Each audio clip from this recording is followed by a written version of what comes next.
Yeah, I don't know about you, but coming up to my birthday, I was starting to freak out because I felt like I hadn't achieved anything. And I noticed that so many other people go through this as well, especially when it gets closer to a decade, whether it's their 30s or their 40s or their 50s. I just felt like I hadn't achieved anything.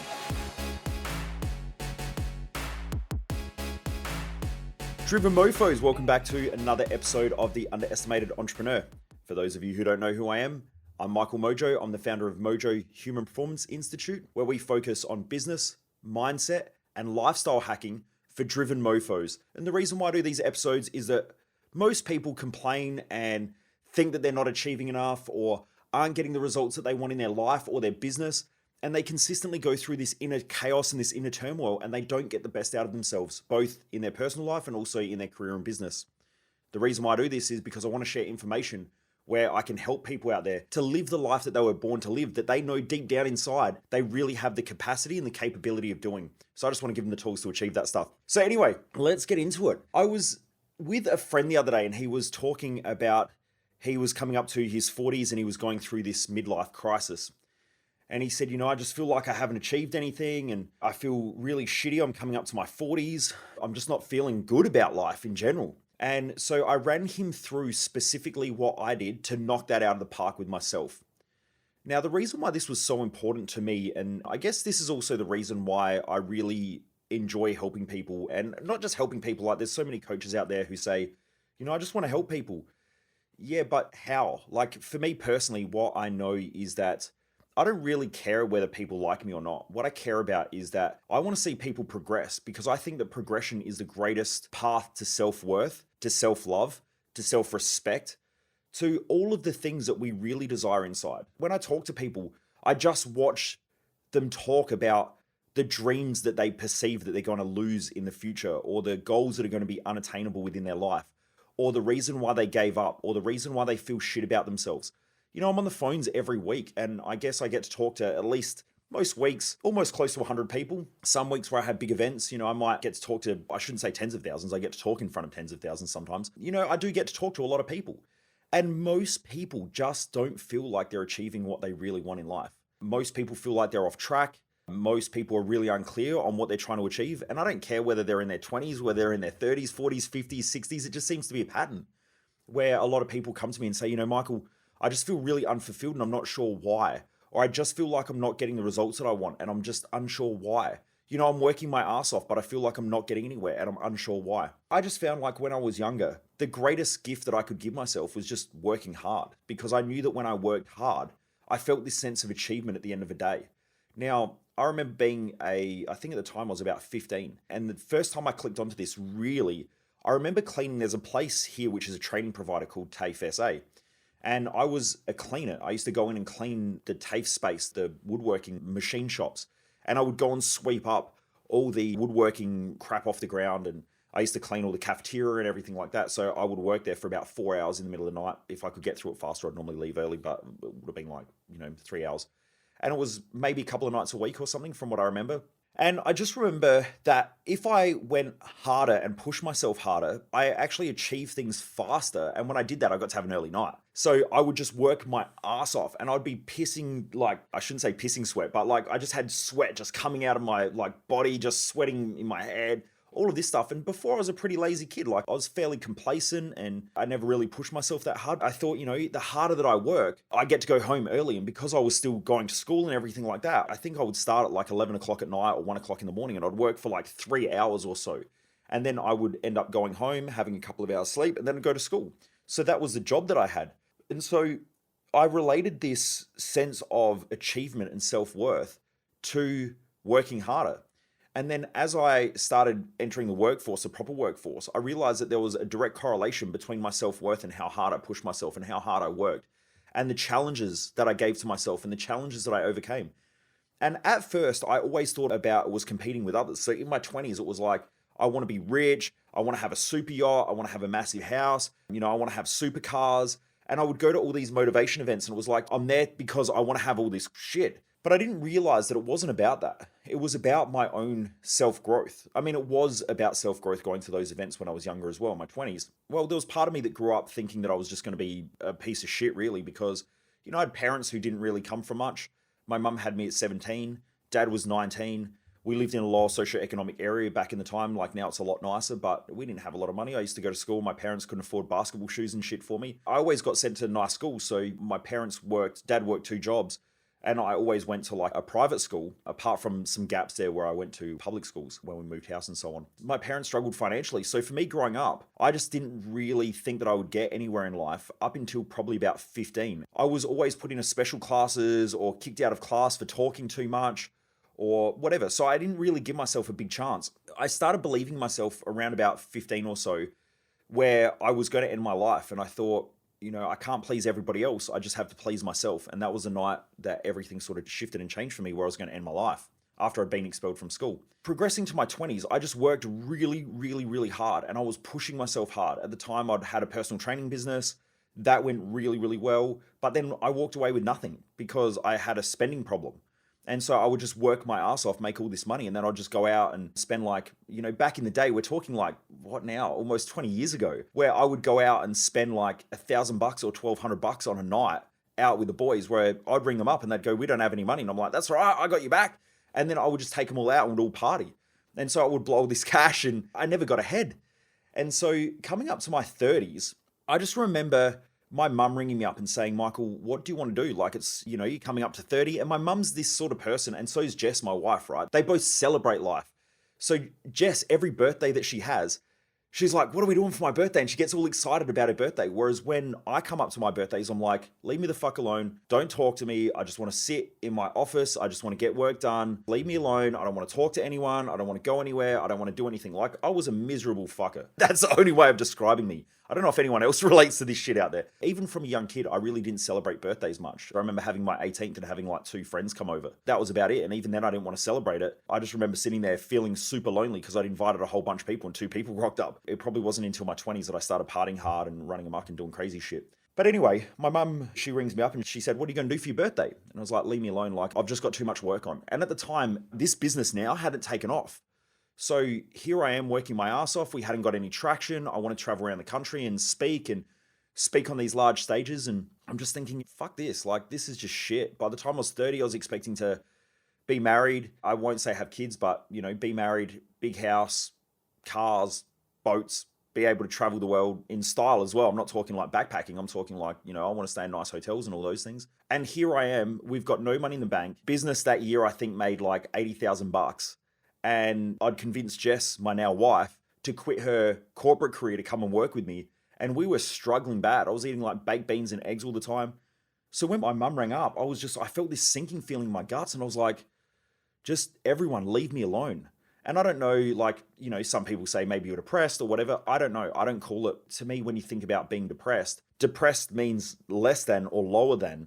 And maybe my emotions were lower then. I don't really know, but I don't like to label myself with stuff because the more that you do that, the more you confine yourself to those labels. I wasn't like that. So yeah, she's like, you got to do something. It's your 30th. It's a great milestone and all this. And then Jess is coming up to me and she's going, we've got to celebrate. We've got to do something for your birthday. And I'm like, number 1, we don't have any money. Number 2, I've pulled you into this fucking shithole of a business that we can't get off the ground. Like, what do I have to celebrate? Like, look at what I've done in my life. I haven't achieved anything. A lot of my friends are like married and kids. And at that time as well, I had a lot of friends that I was hanging out with who were like multimillionaires and all of this sort of stuff. One of my friends at the time was worth like $200 million. And I'm just thinking like, I'm a piece of shit. Anyway, my mum and dad came over for my birthday and they bought myself and Jess a ticket to Bali.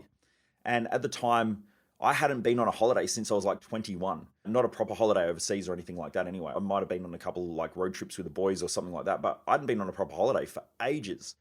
And so they said, you need to go. And I'm like, fuck going to Bali. I'd never been there before. And I'm like, fuck going to Bali. I don't want to go to this shithole like third world country.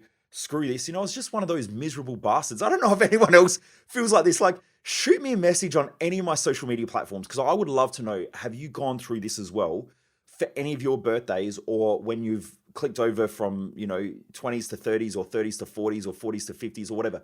I would love to hear from you. Like, have you ever felt like this on your birthdays? Because I speak to a lot of friends and they're going through the same thing. They're coming up to 40 or they've just clicked over to 40 and they feel the same way. This is how I felt when I was 30. Ended up going to Bali, had a great time. And then from there, I think I went to Bali at least, 1 to 3 times a year, every year for the last 8 years until COVID hit. But yeah, I just wanted to avoid birthdays. And then I guess most of my 30s as well. Every time I'd click over to another year, I didn't really feel the need to celebrate anything.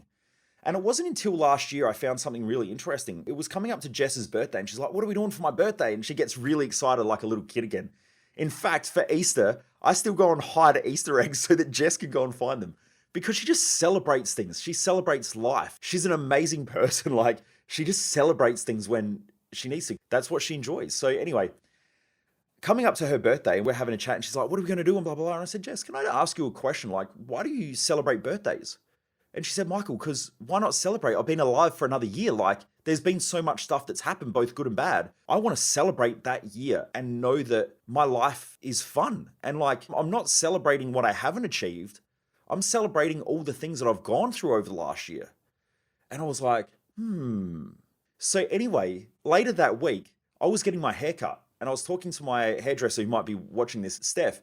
And so anyway, we're just having a chat and I was telling him this. And he's like, "No shit." He said, "I go through the same thing." Now, this is, I think he's 20 or 21. And he's like, "I go through the same thing where I don't even like celebrating birthdays. My dad doesn't like celebrating birthdays, or my brothers don't like celebrating birthdays." And he goes, "All I think about is all the things that I haven't done and all the things that I haven't achieved." And I was like, bingo, there's the difference. Jess celebrates her life because it's a celebration of everything that she's endured that year. Whereas all I thought about was all the things that I hadn't achieved, all the things that I hadn't done, comparing myself to others. And I wondered why I was a miserable bastard at birthdays. So that was number one. But number two, I want to run you through what I did to crack the feeling of going through a midlife crisis. So I think the average life expectancy in Australia at the moment is about 83.8 or something like that, last time I checked, but it may go up, it goes down sometimes. But let's just say the average life expectancy is 84. It's a little bit lower for males. I think it's a little bit higher for females, but it's around about 80, 82 to 84, 85 or something like that. Anyway, I know that this is about midlife, right? So 40 is about midlife in Australia. Different countries around the world, it's slightly different, but yeah. So anyway, I'm coming up to my 40s. I turned 39 this year, and I was just sitting there just thinking like, shit, I'm still working my ass off. I'm pushing hard, haven't achieved anything. Like, this is crazy. I'm still pushing hard to try to create financial independence. Like, I'm not far away, but I'm still not there yet. And I just started getting really, really, really down on myself. And I was going to bed at night time thinking about it, and you just start to pick up different things. It's that there's a part of the brain where it's called the reticular activating system. And what it does is it looks for things that we look for. So if you think that everyone's an asshole, you'll keep meeting assholes and bringing them into your life just to try to prove that your point's right. It's a confirmation bias where you're very biased to things that you want to confirm to be true. So we have this reticular activating system where we see things that we take notice of, I guess. So you'll know this, it's like the new car thing where you go and buy a new car, you get it in the color that you want. Maybe you might buy a color that you haven't seen a lot around. But as you start driving that car, or once you get that car, you start driving around, you notice that there's way more of those cars, way more in the color. And you're like, shit, everyone seems to have this car. That's that reticular activating system switching on in the brain to show you things that you already believe to be true and reconfirm things. And it makes you more aware. So anyway, I guess I'm looking for all these reasons why I haven't achieved anything, all these reasons why I'm getting older, going to bed at night time thinking, maybe I'm off track with my life. Maybe like there's bigger things that I should be doing that maybe I need to do. And like I do some pretty cool stuff, like some of the investments that I have and some of the deals that I do with some of my clients and stuff is great. Like it's probably in the top 1%. But at the same time, I still don't think I'm achieving much because I have friends that have achieved more than me at younger ages. So there I am comparing myself to them. And these are the human behavior patterns. And this is why I love doing this stuff, because I get to use myself as a crash test dummy to figure out how to help others. I was going through this for a couple of months and then I thought, how do I crack this pattern? Because what I know about human behavior is that everything is neutral until we judge it. Everything is neutral, like our brain is neutral until we start looking for disadvantages over advantages or benefits over drawbacks. And so we start to create these imbalances in our brain, not because the imbalance is there, just because our perception is that way in the way that we see it. And I go through this in advance at our Thrive Time event, because this here is a game changer. And once I started showing this to health professionals, to other coaches, to people who work with other people, and then also to other driven people around the place who want to achieve more and want to get the best out of themselves, the feedback's been phenomenal, because you don't get taught this, even in other personal development events and even in a lot of psychology courses and stuff. You don't get taught this stuff. But our perceptions create biases, and every second of every day, we're creating confirmation, disconfirmation biases in our own psyche, which then makes us mentally and emotionally imbalanced. And so if we believe that people take advantage of us, we'll keep seeing the world that way. But at the same time, that's an imbalance in the brain that we have. And that reconfirmation bias will keep creating loops to give us feedback and make us feel like shit, so that then we change our perception eventually and neutralize it, which then helps us to grow. I'll get into more of this at our Thrive Time event if you ever want to come along or whatever. I think it's probably one of the most amazing personal development events you ever go through, or personal growth events, if you do want to achieve at your highest level. But the thing is that because there are a lot of people out there who look for perfection, not progression, when I talk about this stuff, there's a lot of people who think, well, why would I come to an event if you have these peaks and troughs? Well, the truth is that if I didn't have this stuff, I don't know where I would be. At 15, I was kicked out of school, put into special classes, all of that stuff. I left my diesel mechanic career at like 20, 21. Most of my friends were drinking alcohol every night. Some of those old friends still do. My best friend ended up in jail. All of those things, when I have a look at what I've accomplished now, I go, shit, I wouldn't be the same person I am today. It's not about the perfection thing, because that's what a lot of people sell, right? They give you the perception that if you just positive all the time, positive things happen. Well, any intelligent human being knows that that's bullshit, because there's plenty of times where you are in a positive mindset, yet shit still keeps going wrong. So if you just stop and you look, you go, well, hang on, what's going on there? So the people who consistently look for perfection are easily manipulated and sold ideas and courses that then reinforce that one day you'll overcome all of your negative beliefs. Fucking bullshit. I work with people that are billionaires and they still have a lot of negativity. I work with some of the highest performers around the world and they still have negativity. So if they had access to some of the best coaches in the world and some of the best knowledge in the world and some of the best people in the world, why is it that they still have negativity if the whole idea of getting rid of your negativity works? And the truth is, it doesn't work. It's a bullshit idea and a myth that's sold to people. And the more that people keep trying to get it, the more that they want it. It's almost like selling crack to a drug addict, right? They're just going to keep getting it and getting it and getting it. And so most people are on this drive to try to create this positive mindset or this positive idealism or this peace in their mind. The amount of people that I've seen who have spent hundreds of thousands of dollars traveling all around the world trying to find inner peace and still aren't there. And they've gone and studied under the spiritual gurus and fucking climbed the Himalayas and all that shit, all trying to look for peace. Yet all that happens is the more peaceful that they try to become, the more crazy their mind becomes. And so it creates this vicious cycle. They might have all this external chaos and it creates internal chaos. But then when they're trying to find peace and they escape, that feeling will last for maybe a week. Like I can go on holidays. My mind's peaceful for a couple of days or a week because I'm like, shit, I get to chill out now. But after a while, my brain starts to kick back in and goes, go and do shit, go and achieve things, go and get stuff done. Like, because your brain and just all living animals, all living organisms want to evolve and grow and progress. And the way that we do that is through stress and pressure. So if we're not consistently taking on stress and pressure, then we're not growing. And if you don't grow, you die or you de-evolve. And that's what happens to most people. So, we get sold all these myths and all that sort of stuff. So I'm not here to sell you that stuff. What I'm here to is to tell people the truth about how they can progress and get the best out of themselves, because that's where they're going to get the greatest fulfillment, but also the greatest self-worth, self-love, self-respect. And over time, you look back at your life and go, I actually pushed hard. Like, a lot of my friends that I grew up with haven't achieved, some of them have, but a lot of them haven't achieved what I've achieved and come as far as I have. And so when I look back, I go, shit, where would I be without this stuff? I don't think I'd be anywhere even close. So that's why I teach this stuff. But anyway, so what I did was I came downstairs, at home, and I sat down and I really thought about the whole midlife crisis things. And I was like, what's going on in the brain? What are the imbalances? And I really thought through this. And I was like, I'm seeing all the disadvantages in my life and not the benefits. I'm seeing all the things I haven't achieved, not the things that I have. So I thought, what's a tool that I can create where I can go through and start to balance and neutralize all this stuff out, so that coming up to my birthday, I actually realize how much I've done. Like, I've been around for 39 years, coming up to 40 years. I work really, really hard and have done for at least 20 years. So if that's the case, there must be a lot of achievements. There must have been a lot of learning. So let's go find them. So what I did, if you're watching this on YouTube now, or if you're watching this via video, you'll actually see how I've done it.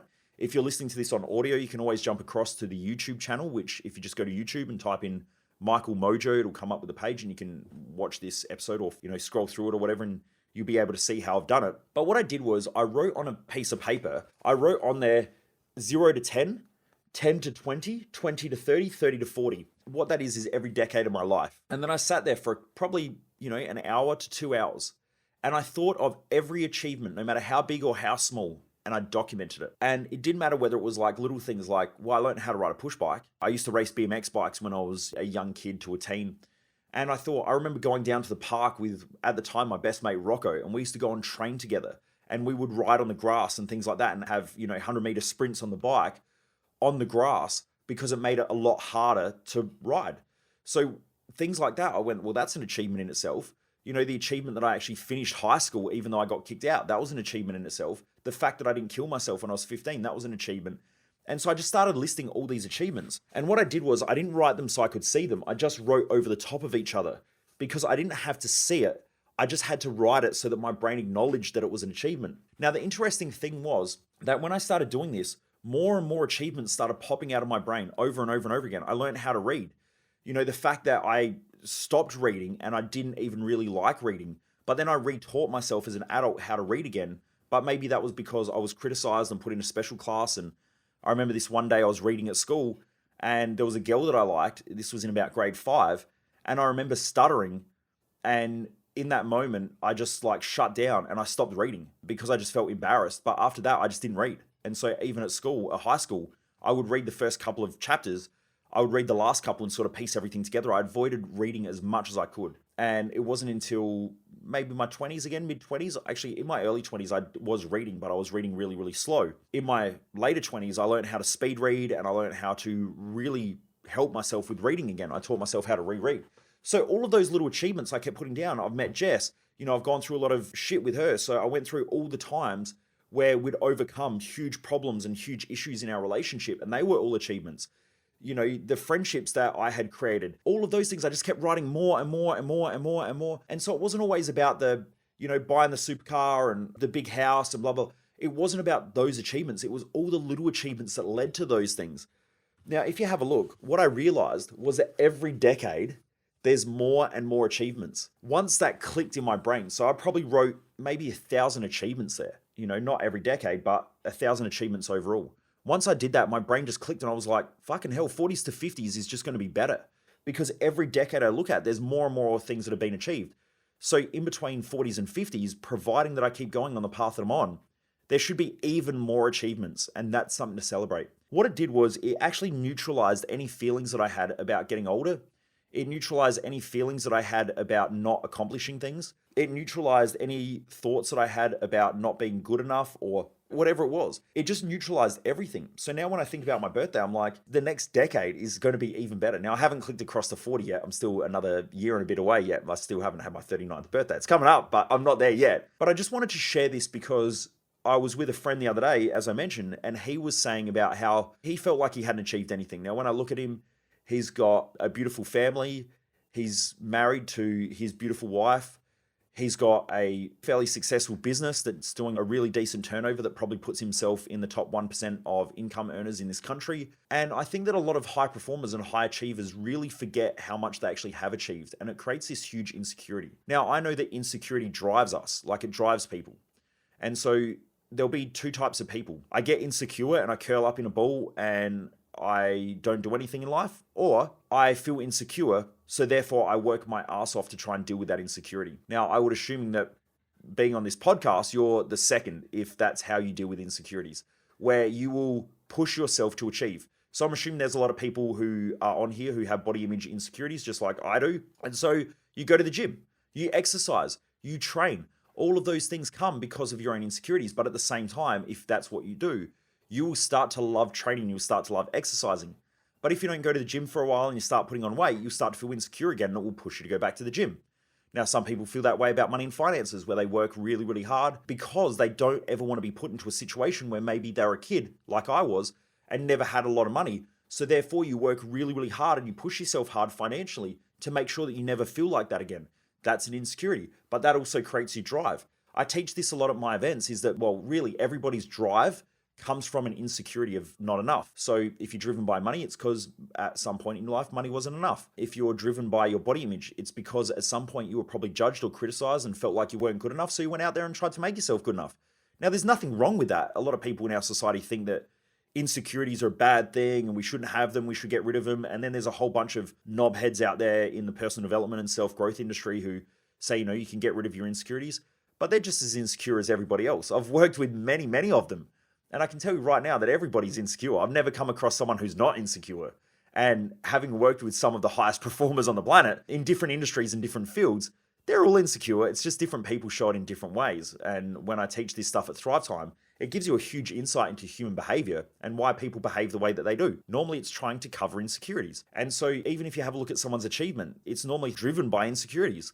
Now, that's not a bad thing. It just depends on how you use it. It's like a gun. You can use it for a benefit. You can use it to shoot something and eat it and feed your family, or you can use it and, shoot your own head off or shoot somebody else. It just depends on how you use it. Those insecurities are essentially how you use it. And for a lot of people, it's a fine line of using it for drive and progression and growth and all that stuff. So you start to push over to the fulfillment side, because if you are achieving, you are growing, it'll push you across to that fulfillment side and you'll feel like you're doing something cool in life. If you stop doing it and you let yourself regress a little bit, that insecurity will kick back in to kick your ass, to push you back into gear, so that then you go out there and achieve something, because that's where your self-worth is. Self-worth isn't given. And this is the dumb thing about this day and age, right? Where kids are over-supported for the idea that they're going to get self-worth and they're going to get self-love and they get self-respect and all that sort of shit from being over-supported. And the truth is that that's not where it comes from. It comes from overcoming obstacles, overcoming challenges, pushing you against yourself. Those days where you can't be bothered going to the gym and you go, fuck it, I'm going anyway.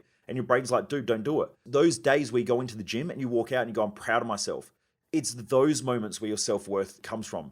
It's those moments in business where you're like, I don't know if I can do this anymore. This is just too hard. This sucks. I'm melting down here. And you have a little bit of a sleep and you wake up the next day and you're like, what, fuck it, let's go again. They're those moments that self-worth comes, and self-belief and self-love and self-respect. It does not come from being over-supported, and it doesn't come from everyone telling us how great we are. It comes from you battling against you. Anyway, Driven Mofos, I guess this is a bit of a deep episode, but just hearing my friend the other night talk about this stuff, I realized that I probably needed to do this podcast, because there's probably a lot of people out there who go through this, and not just at a midlife, whether it's their 40s or their 50s or whatever. I've realized that there was a lot of younger people out there as well, and I went through it in my 20s. So, I'm assuming that there's lots of people out there who resonate with this as well. And if you have, please just shoot me a message on social media. I would love to hear from you. Like, how many people out there really feel like this and go through these stages? I've noticed it's a lot more common with males and females, but there's also a lot of females that I speak to who also feel like this as well. So I would love to hear from you. Hop on any of my social media pages, Michael Mojo 00 on any of the social media platforms.